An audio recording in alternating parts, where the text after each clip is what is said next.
Hello, I'm Chris Watson and welcome to the changing sound of radio. We're going to look at some of the ways technological advances have shaped the radio we listen to.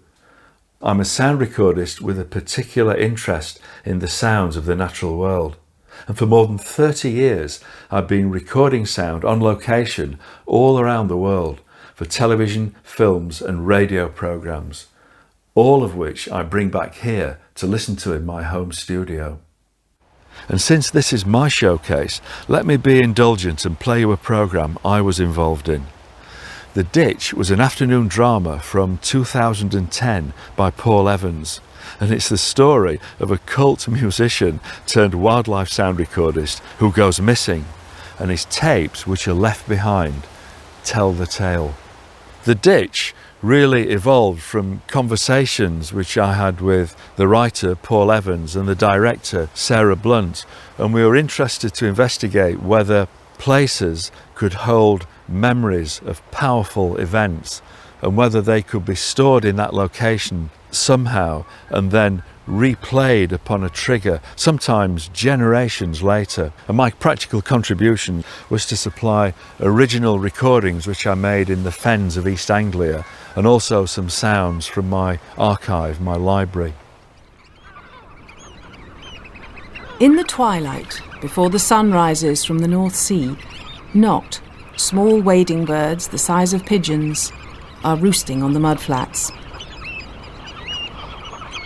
They lift their heads from under their wings and suddenly, as if an alarm has sounded, leap together into the sky.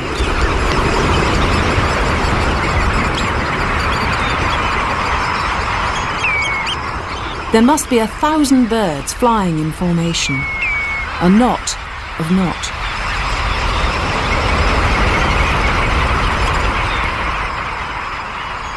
They swirl and call in the cold air over England's last wilderness, as if they were one bird with one mind.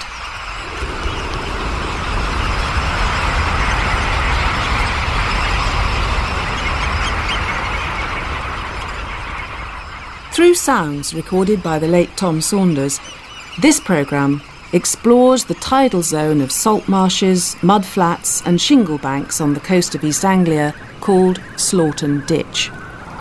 The knot and other shorebirds which inhabit this windy, desolate place in winter, existing in the most marginal of lands between high and low tide, have come to symbolise the beauty and tenacity of life on the very edge.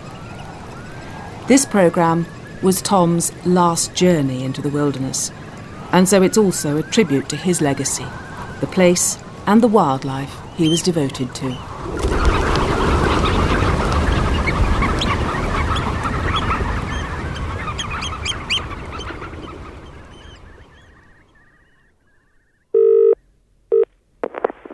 Hello, it's Paul.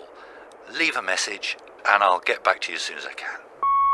Hello, this is Joni. I'm sorry that I'm not home. All right, it's me, Tom. Sorry I've been a bit elusive lately, but I'm still at the Ditch. I bought this caravan from a bloke in a pub. It's a bit like living inside a toilet ballcock, but it's brilliant. It's loads better than that bloody tent, and it means I can stay here longer. And you too. I'm trying to record sanderling and other funky little sandpipers in the big flocks of knot. They are tricky little blighters, but well worth the effort. As far as I knew at the time, those were the last words of Tom Saunders.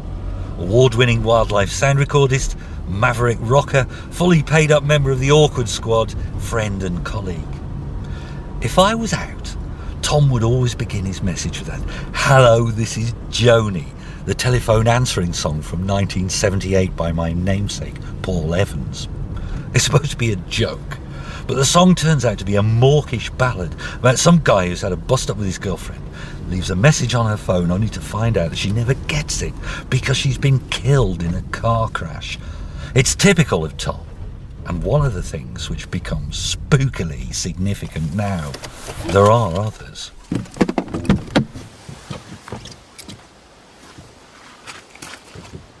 I've got some great stuff here. Listen.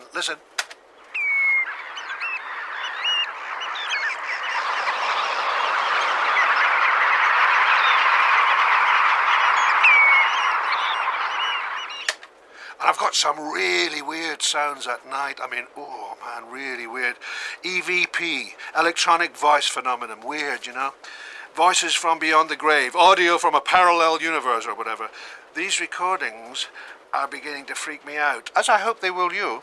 Anyway, I'm waiting for the blood moon, the old Saxon full moon of winter, when the Horned One steps forward, bringing darkness.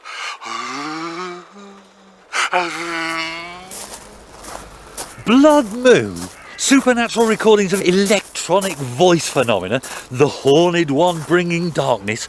Come off it, Tom. We always argued about the supernatural. He was obsessed by the weird and bizarre. To him, the paranormal was a narcotic, a drug that had replaced what he used to take years ago.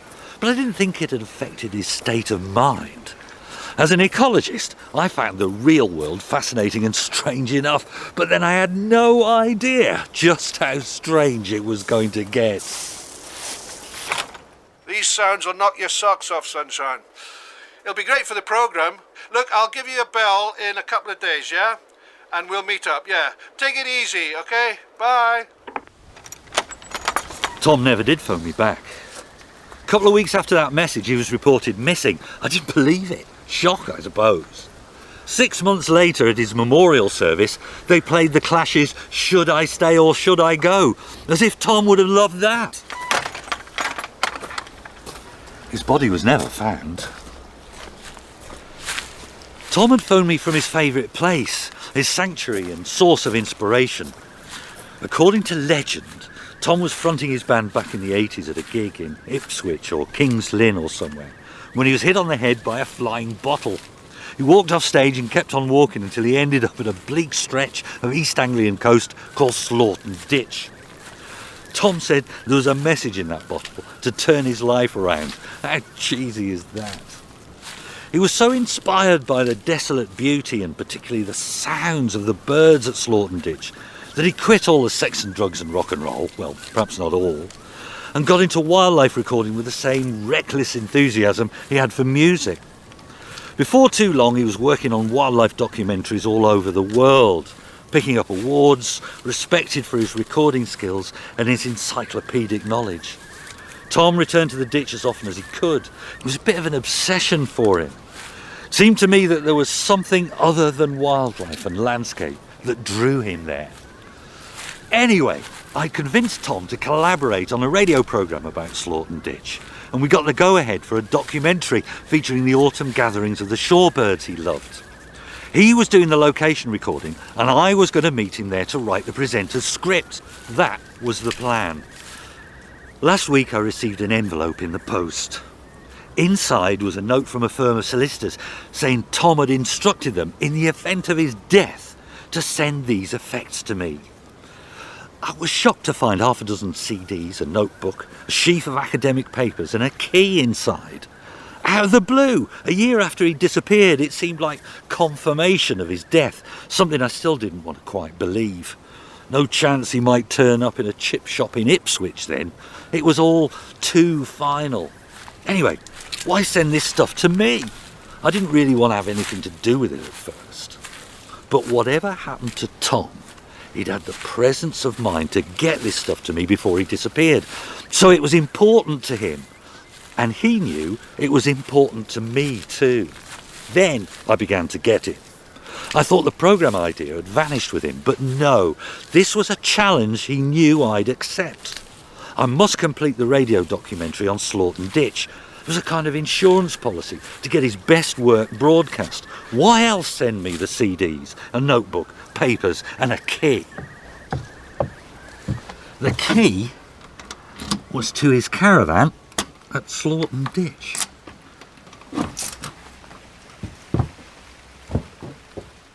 And that's where I am now. Inside a ballcock in the back of Beyond, 12 months after its last occupant went missing. I'm not surprised.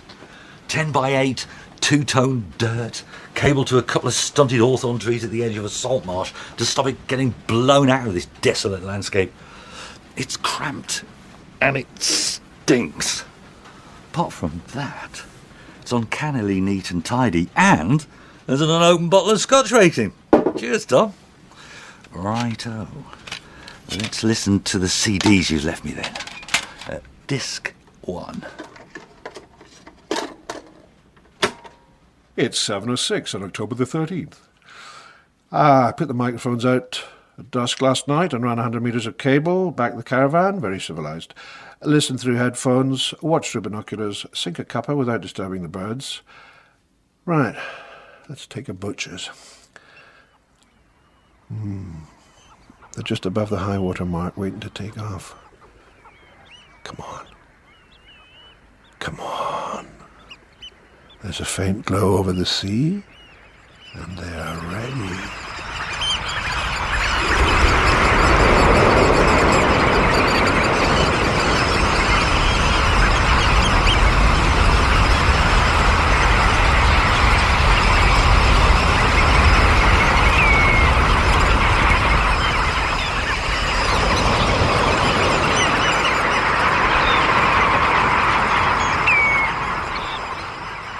You little beauties!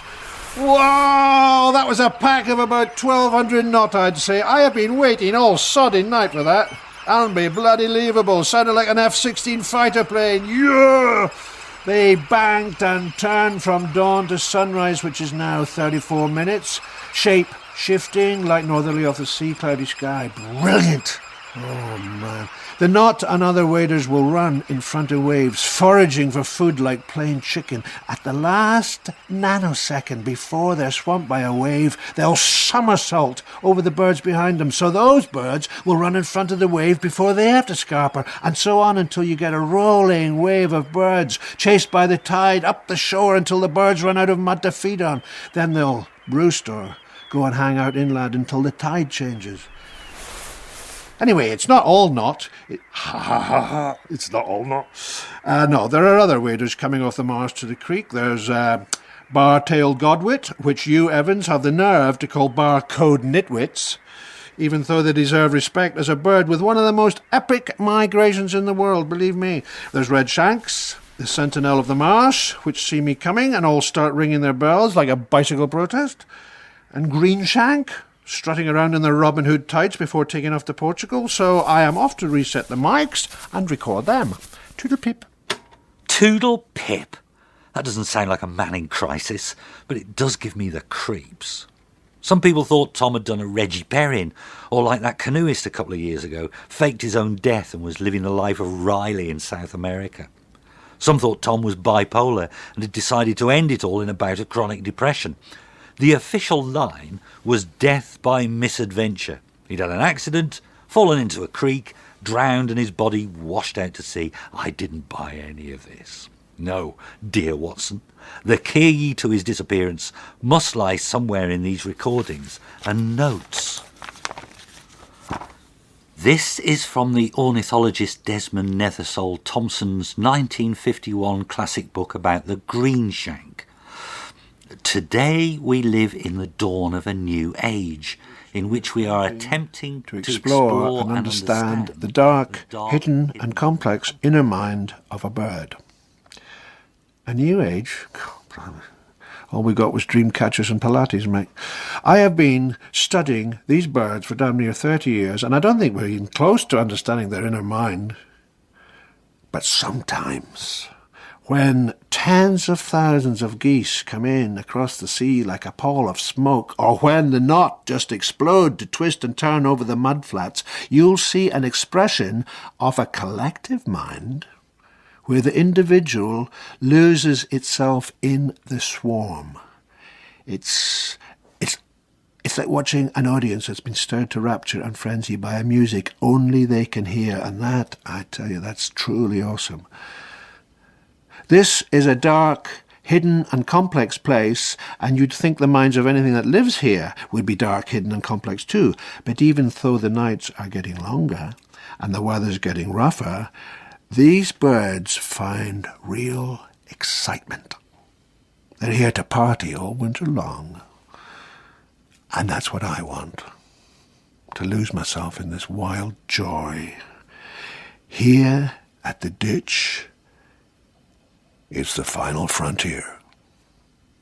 The line in the sand the tide makes between land and sea, past and future, life and death, and the birds dance along that line.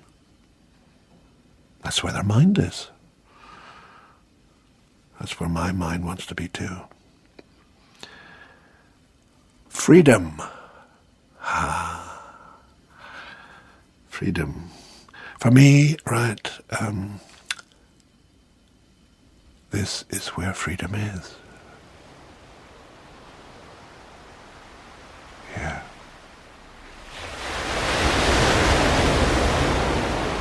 Slaughton Ditch is a spot on that rounded cheek of Britain's shoreline which bends into the North Sea like a backside into a bath.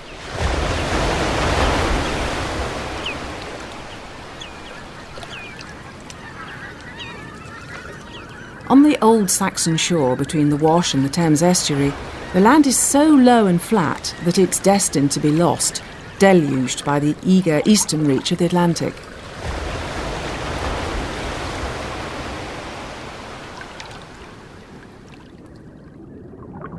Throughout its history, flood and loss have become part of the consciousness of this coast.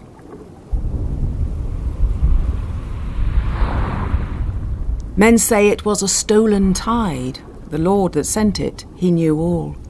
But in mine ears doth still abide the message that the bells let fall, and there was naught of strange beside the flights of mews and peewits pied by millions crouched on the old sea wall.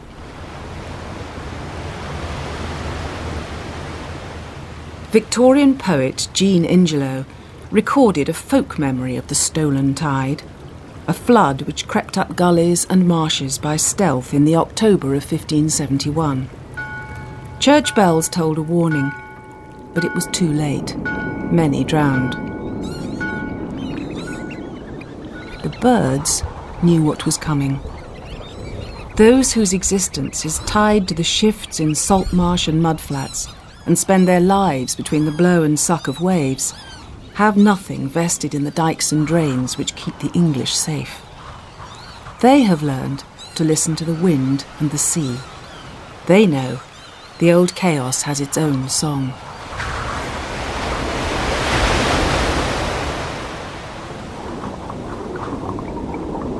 "56 years since the Great Flood of 1953, 200 years after Jean Ingelow, and 438 years since that other stolen tide, rumours of another stir in the North Sea."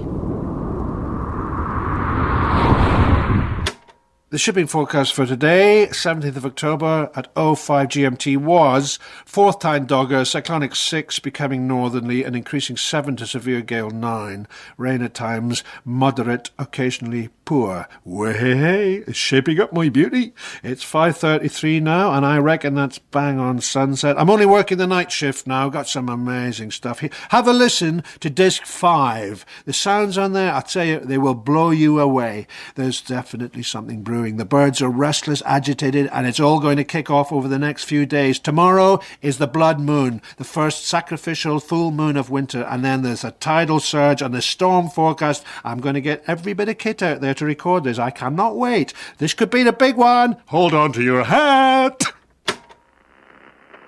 Fourth time dogger, cyclonic 6 becoming northerly and increasing 7 to severe gale 9. Rain at times, moderate, occasionally poor.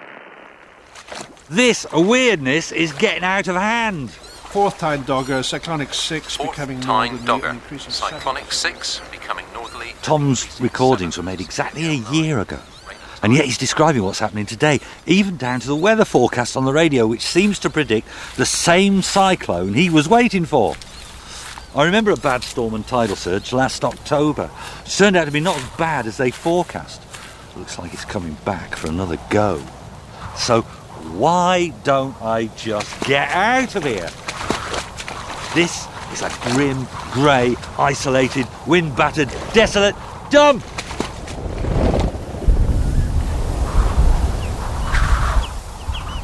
I thought Tom's fondness for the ditch had rubbed off on me, but it hasn't.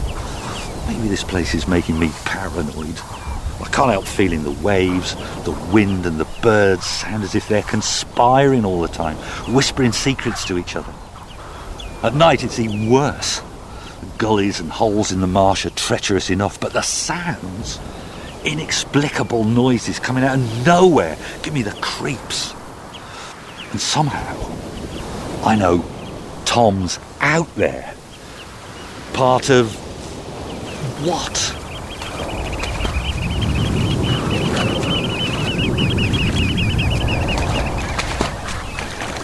I expected to find out what happened to Tom through clues in the recordings and notes he sent me, as if I was some detective.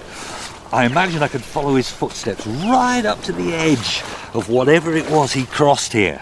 My own reason would protect me from the superstitious stuff he believed in. Now I'm not so sure. I admired Tom's recklessness, but I'm frightened of what he found here.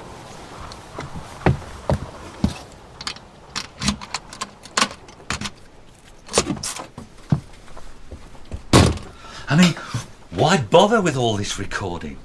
He's got more wildlife and landscape sounds than he needs. What's he playing at? He was searching for something out there in the ditch, something dangerous. But what? It's got to have something to do with his obsession with sound. I've read his notes on EVP, electronic voice phenomenon, and I admit I am dreading listening to Disc 5. But here goes. Track 1 is British EVP researcher Raymond Cass. Voices of unknown origin appearing on radio frequencies were first noticed in Scandinavia by the military in the 30s and were put down at the time to secret Nazi transmitters. But the voices spoke in unknown and mixed tongues, and after the war, no records of secret Nazi transmissions ever came to light. Between 1973 and 1977, I was situated in a so-called window area, an area in a city with a high electromagnetic flux. Nearby, a mass X-ray center, a radio hotspot, and utilizing an ordinary receiver tuned to the aircraft band, I was able to record, when atmospheric conditions were favorable, male and female voices of unknown origin, which occasionally addressed me by name. Hello, this is Johnny. I'm sorry that I'm not home. Aha! Gotcha! If you are listening to this, it means I've bought it, mate. But just because I'm dead, it doesn't mean I've lost my sense of humour. It's just that at the end of the day, and for me this is the end of the day, I want someone to take these recordings seriously. And that somebody is you. I know you're sceptical about EVP, but I know you'll be fascinated too. Here's some EVP samples. Hello, everybody. Hello, everybody on the other side. Can you break through? And can the...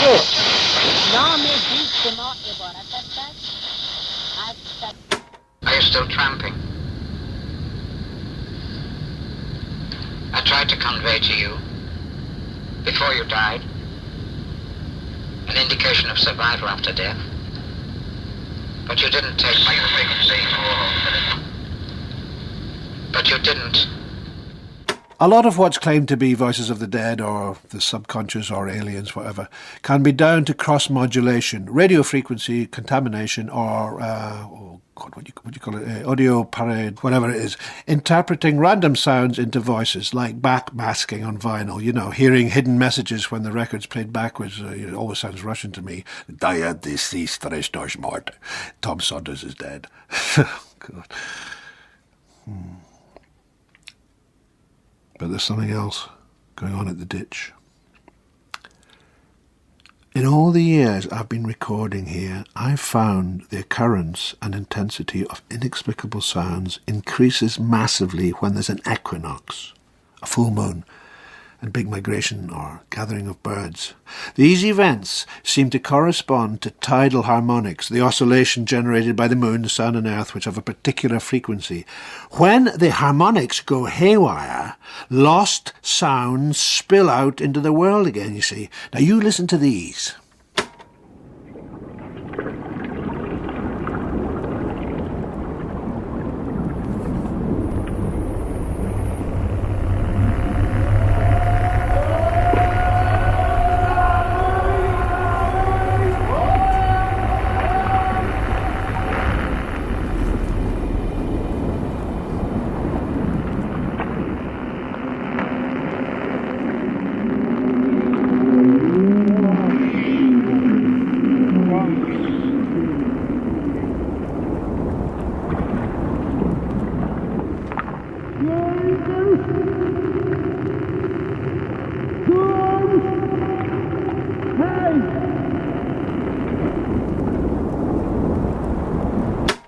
and they are stronger this year than ever.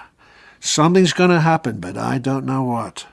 And I want you to let people hear this stuff. This is from the spring equinox on the Marsh.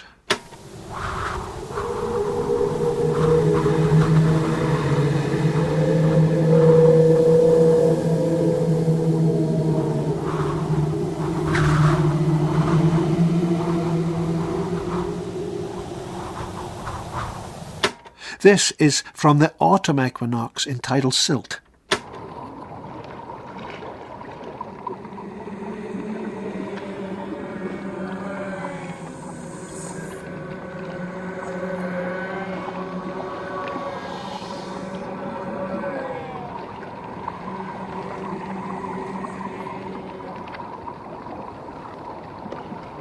This from the Shingle Bank at high tide on the winter solstice.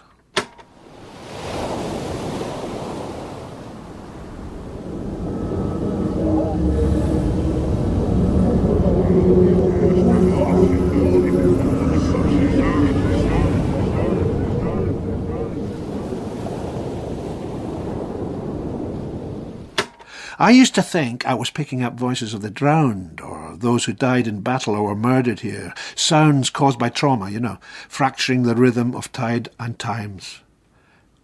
But these sounds aren't lost. They're recorded by the landscape. They're laid down like silt forever. All it needs is the right atmospheric conditions to set them free. But listen to the next set of tracks, though. These are something else. Feels much older, wilder.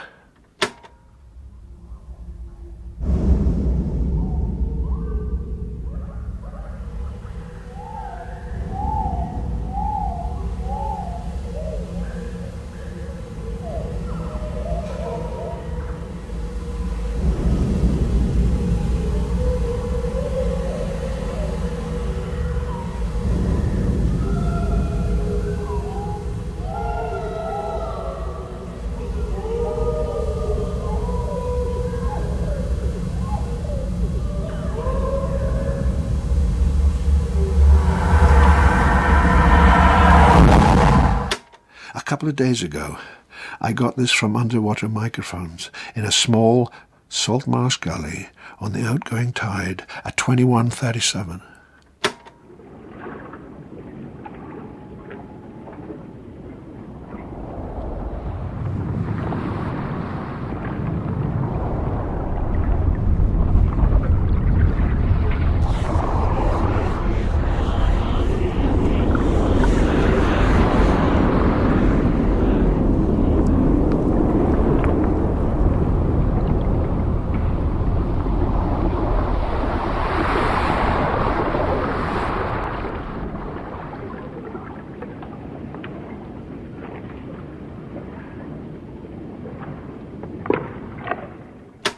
So now the storm is coming, it's your turn.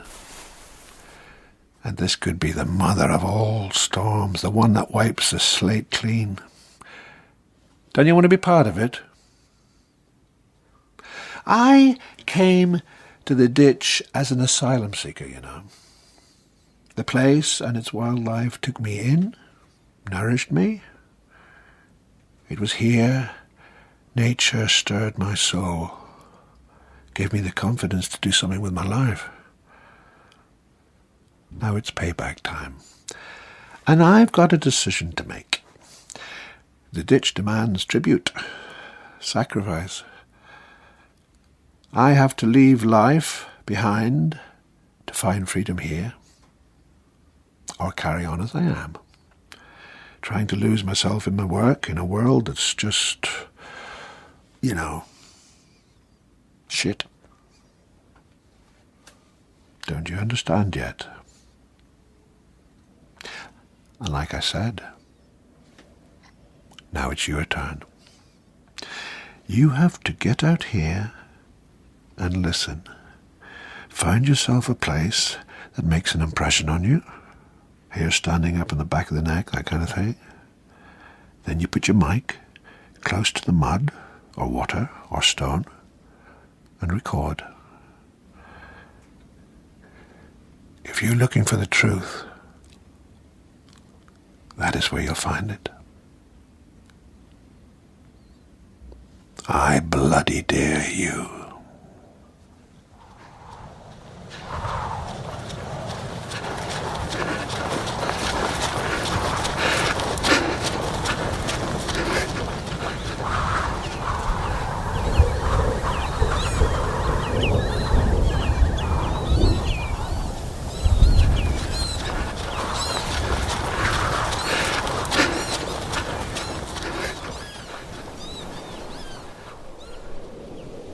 Rachel Carson, in The Edge of the Sea in 1956, wrote, "Contemplating the teeming life of the shore, we have an uneasy sense of the communication of some universal truth that lies just beyond our grasp. The meaning haunts and ever eludes us, and in its very pursuit, we approach the ultimate mystery of life itself."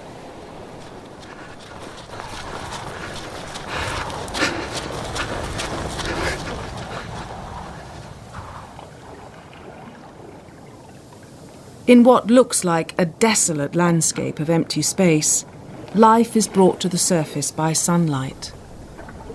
But soon the storms will come and stir darker forces.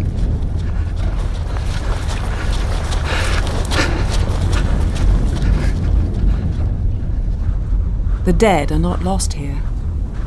Even ghosts take their place in the swirl of birds.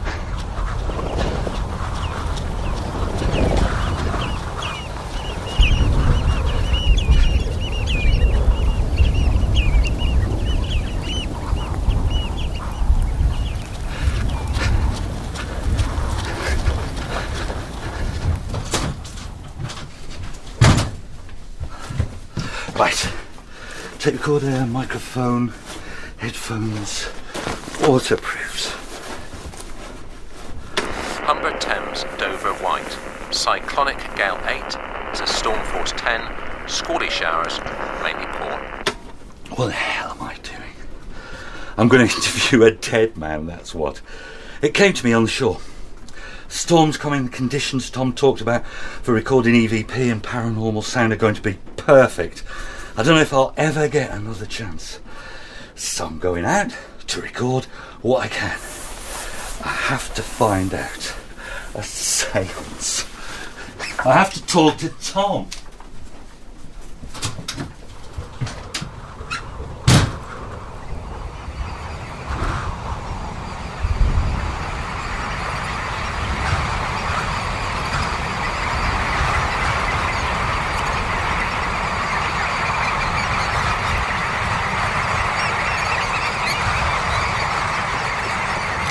All the birds are taking off. Got more sense than to hang around in this lot.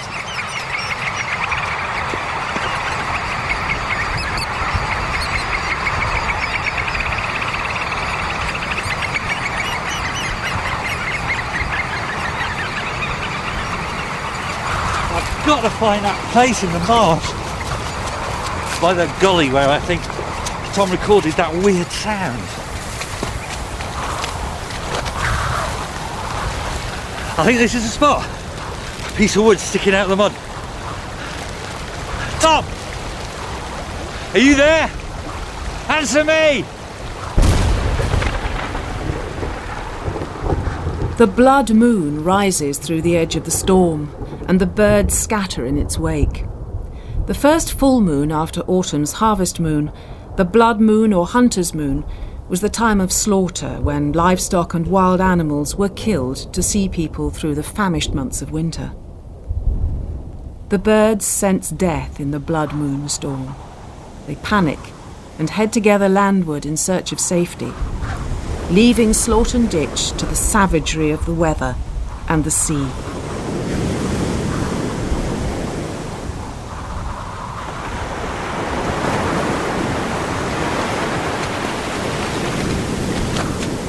Tom? Are you there? Tom!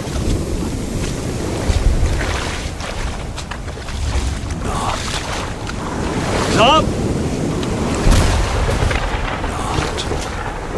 Tom.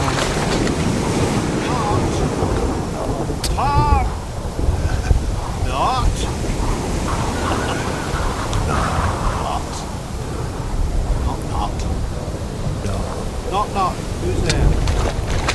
I can't believe this, Tom. You used me. You used the documentary to lure me out here to be part of your lunatic experiment. Tom? Are you there?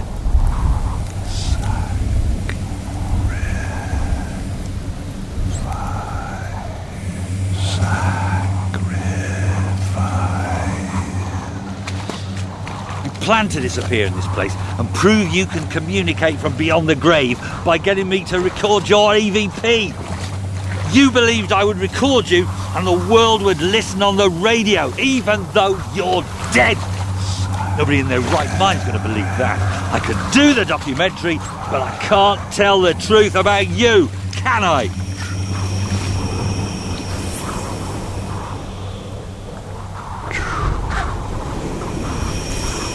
Truth! Yeah. Leave life! Leave life. Find freedom. Freedom!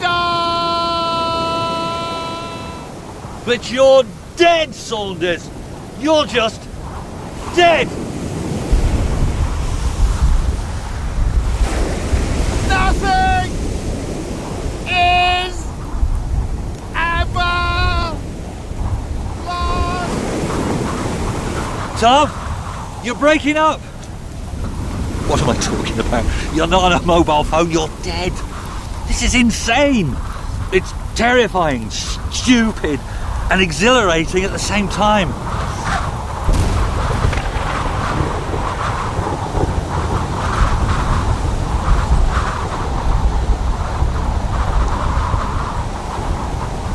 Wind's too strong.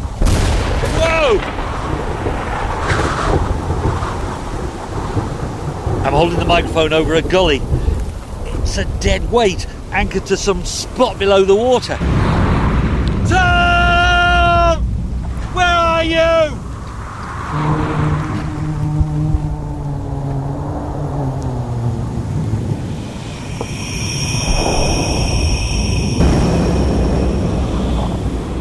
That noise! Pulling me down!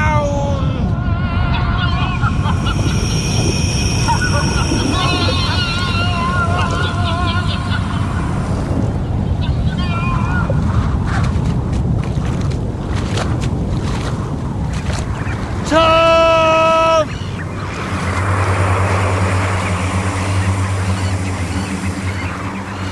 You must go. Tide's coming in fast.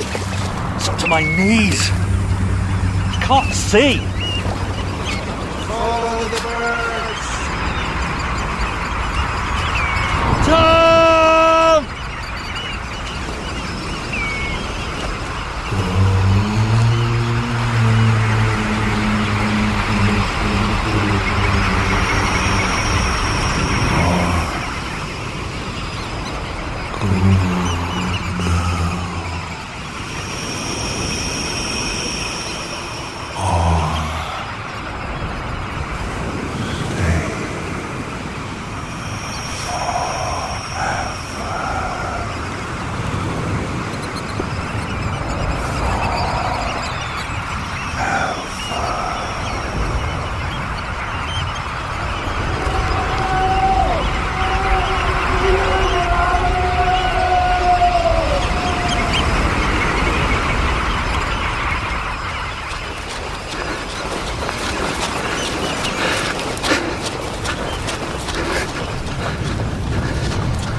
Where's that scotch?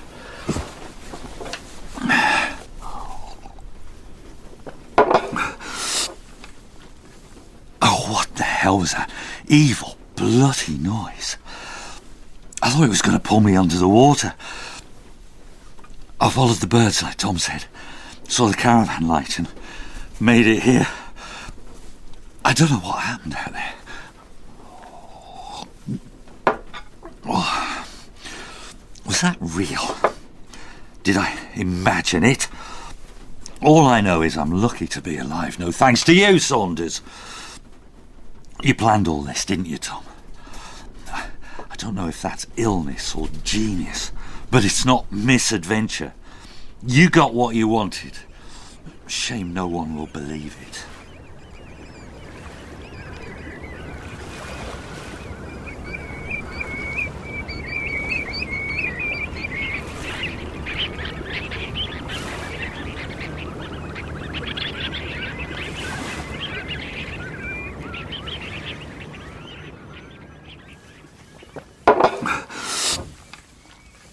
What is the truth?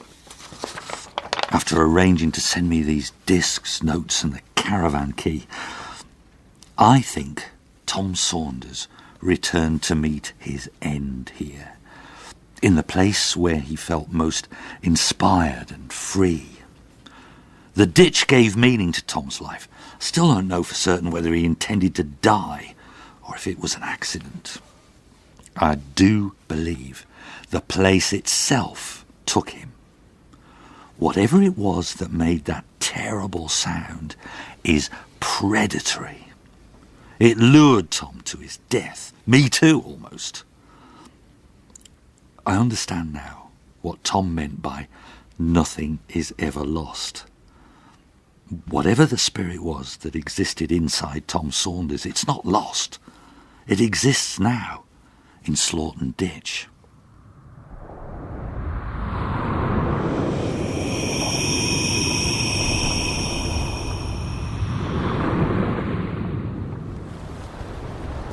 Anyway, I'll get back and finish the programme.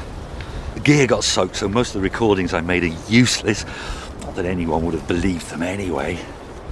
Once the programme's been broadcast, I'll come back, do some proper recording. I have to find out what's going on here. Discover what that predatory force is. The rapture of it. It's funny, but after all this, I feel my life has finally got a meaning and purpose. I need to talk to Tom.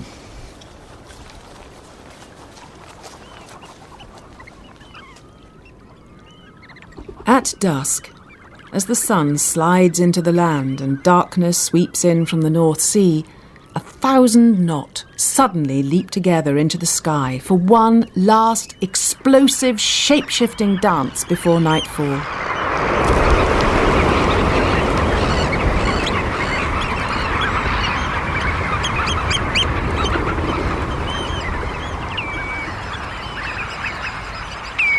They swirl and call in the cold air over England's last wilderness, as if they were one bird with one mind.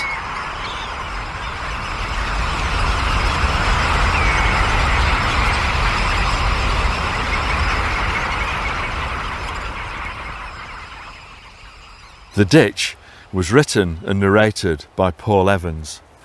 Tom Saunders was Jimmy Yule, and other parts were played by Christine Hall and Richard Angwin. It was directed by Sarah Blunt, and the wildlife sound recordist was myself, Chris Watson. Podcasts have democratised not only our listening, but the creation of productions. Listen to this next programme by poet and performer Ross Sutherland. Ross makes Imaginary Advice, and it's an excellent collection of audio art and storytelling.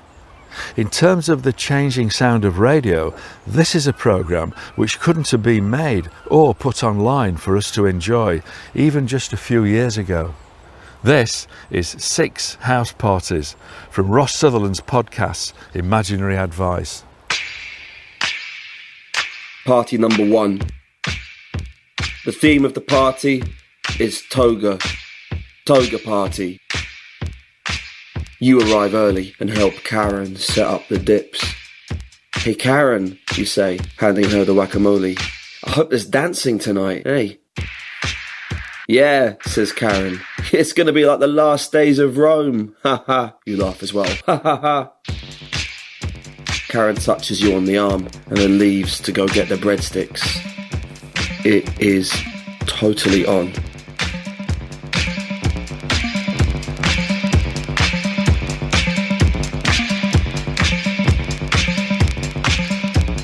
Most of the guests have hired their togas from a shop.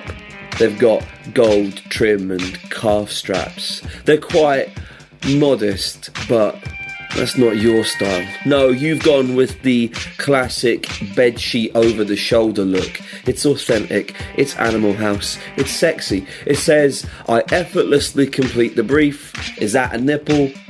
I hadn't even noticed.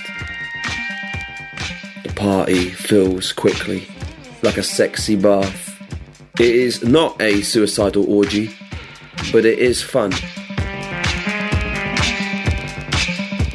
At midnight, you notice a guy in the corner dressed in chinos and a sky blue sports shirt.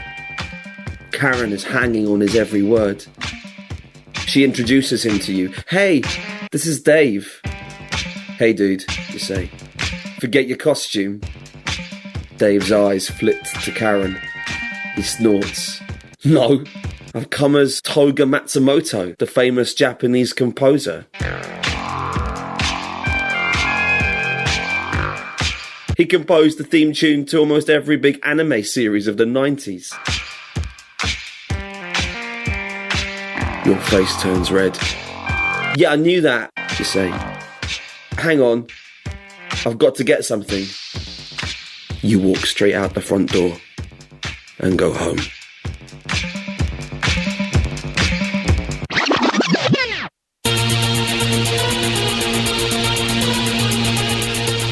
Party number 2. The theme of the party is the letter K. Letter K party. Everyone must come dressed as something beginning with K. There are about 8 kings, 5 King Kongs, 2 King Kong Bundys. You have come as Chris Christopherson. Cowboy boots, tidy white beard, hair like you've spent all day on the deck of a boat. Kate Middleton has already gone home with Kanye West, which means you are focusing all of your attention on the girl dressed as Stanley Kubrick. She keeps playing the same song over and over and telling the crowd to dance more meaningfully. You ask her if she's got any Beethoven for later. Both of your beards glow in the sugary UV light.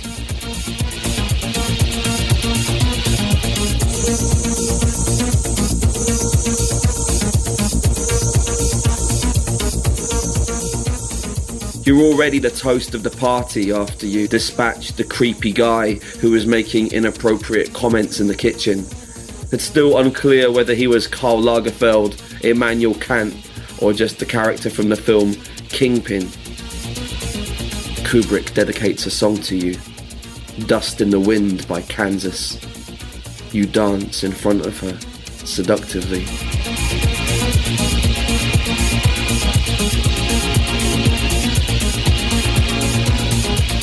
At midnight, there is a ruckus at the door. It's Dave, someone shouts. He's come dressed as potassium. You know, the chemical potassium. Because on the periodic table, it's represented by the letter... Yeah, I get it, you say, grabbing their bottle of bourbon as you turn. You can hear the sound of Dave fizzing, threatening to explode if he touches water, the whole party clapping and chanting his name. You sit in a bedroom and drink alone. Much later, someone pops their head in and asks you why you're dressed as Jeff Bridges.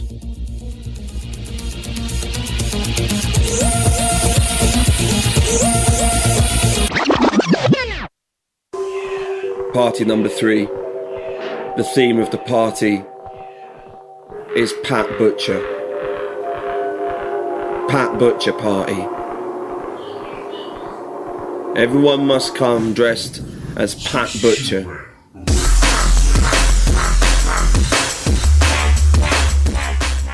You have come as Malibu, Pat Butcher. Grass skirt, a blue dahlia in your hair.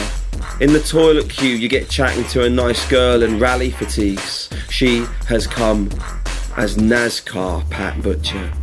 Tiny Lego tires as earrings. Hey Pat, you say, I love your jacket. Maybe you could take me for a drive sometime. Thanks, Pat, she says. My baby's in the auto shop, but maybe you could come have a look at it. What do you know about heavily damaged rear suspension?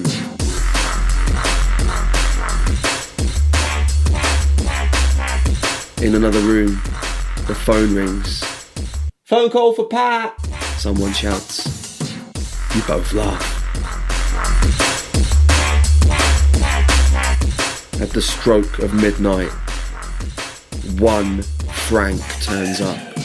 He is instantly mobbed by Pats. They swarm him, touching his spectacles as if they were sacred. Frank, Frank, they shout. You don't even have to look round. Someone notices your face. Do you not know who Frank is? I know exactly who Frank is, you say. You catch your reflection in the mirror, then tear off your garland and throw it on the floor. It looks like a big, flowery zero.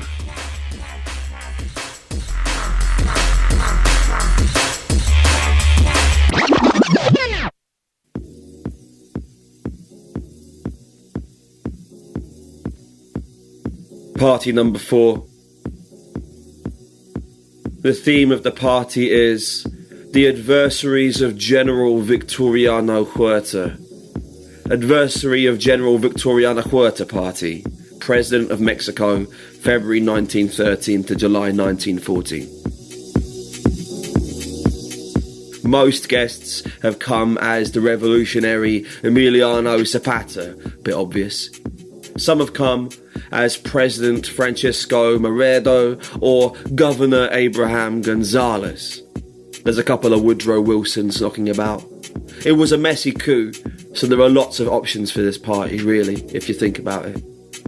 Everyone poses for black and white photographs by the fountain, cocktail sausages as cigars.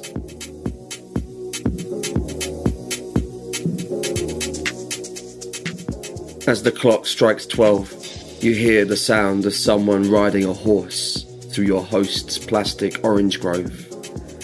Dave appears, dressed as Jose Cuervo, the tequila mascot, a brace of shot glasses strung across his chest. Suddenly it hits you. Victoriano Huerta died of cirrhosis of the liver. Was his only true adversary himself?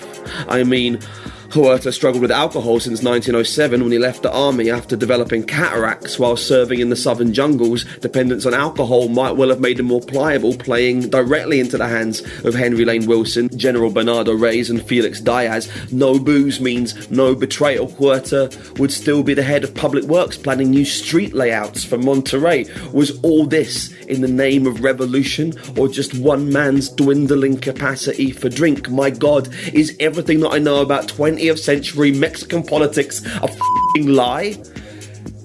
Bueno, says Dave, pulling out a bueno. Several women swoon over the edge of the balustrade and need to be resuscitated. You remove their moustaches before the ambulance arrives.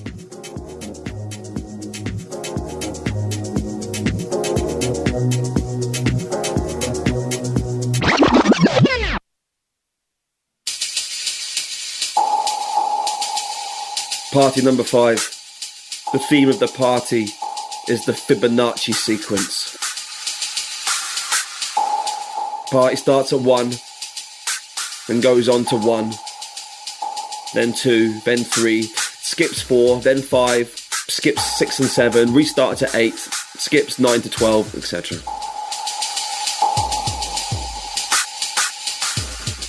Everyone dances all night, harmonic intervals going up, melodic intervals going down. At midnight, right on cue, Dave appears.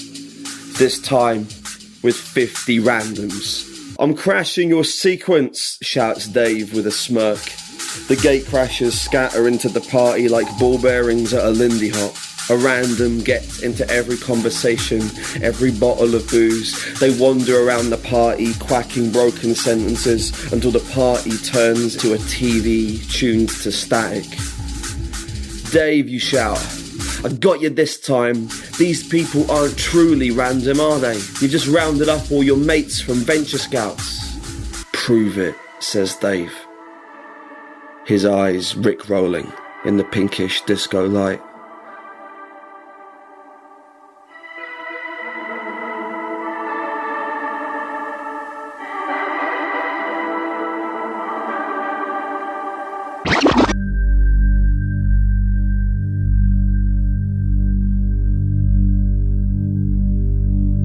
Party number 6. Your party. The theme of the house party is Dave. Dave party. Everyone must come dressed as Dave. The decor is Dave, the music is Dave. You Dave up all the Dave until it looks super Dave. Everyone turns out for this one.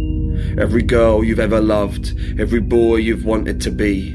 The only topic of conversation is Dave. How is he gonna do it? How can someone comically misinterpret the theme of a party when the theme is themselves? You know that you have him this time. Dave must fail. Dave must fail. You've been chanting it all week as you decorated, whispering it into the paper chains.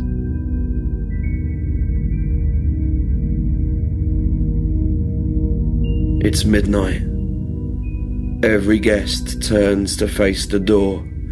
Camera phones at the ready. The door cracks. You hold your breath as a dog toy is tossed through the crack in the door. A small, purple, dimpled bone that squeaks as it bounces haphazardly down the corridor. Oink, oink, oink, oink, oink. You go to say, "Is that it?"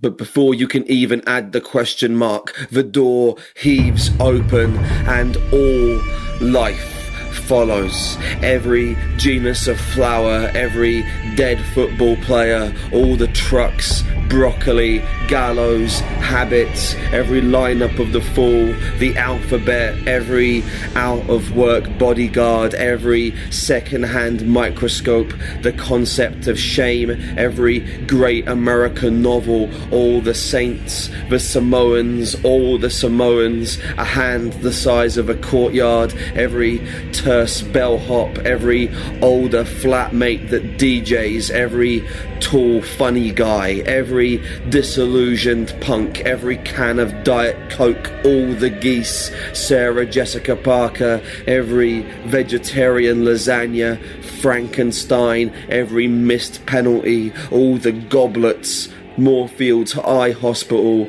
a lifetime supply of mint flavoured candles, the team behind Sunny Delight, every broken pachinko table, every resurrected slogan, every pregnant member of staff, every man who wears a pink shirt to the office who says, "For my sins," when you ask him what his job is, CITV, breast cancer, Pong, wrestling terminology, people called Julie, all the Morrissey fans who say, "Oh, I don't understand when people don't like Morrissey," and then sing all of the words over the top so you can't hear the song. I don't hate Morrissey, I can't hear Morrissey, I hate you.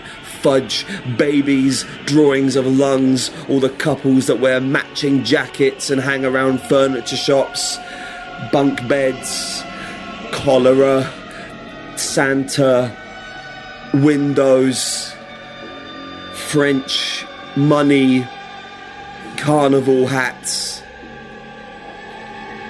Rob Lowe, all the cuckoo clocks, the entire credits of Rab C. Nesbitt, Duck Eggs, shallow graves, bulldozers, Paul Auster, all the shotgun weddings,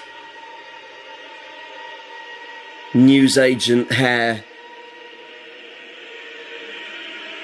every fictional character, every children's slide, monkeys, everything ever, from wherever and whenever, forever, until eventually at the back of the conga line you see yourself entering the party, one hand raised and waggling. Dave, you laugh in agony. Dave, you've done it again.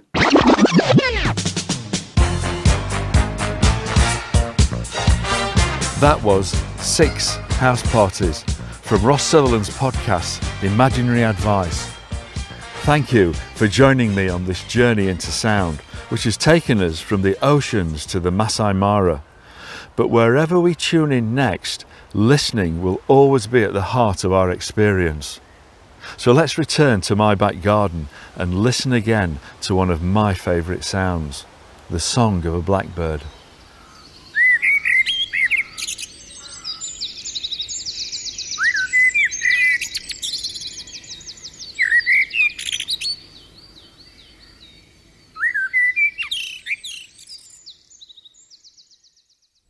The Changing Sound of Radio was presented by Chris Watson and produced by Jessica Treen.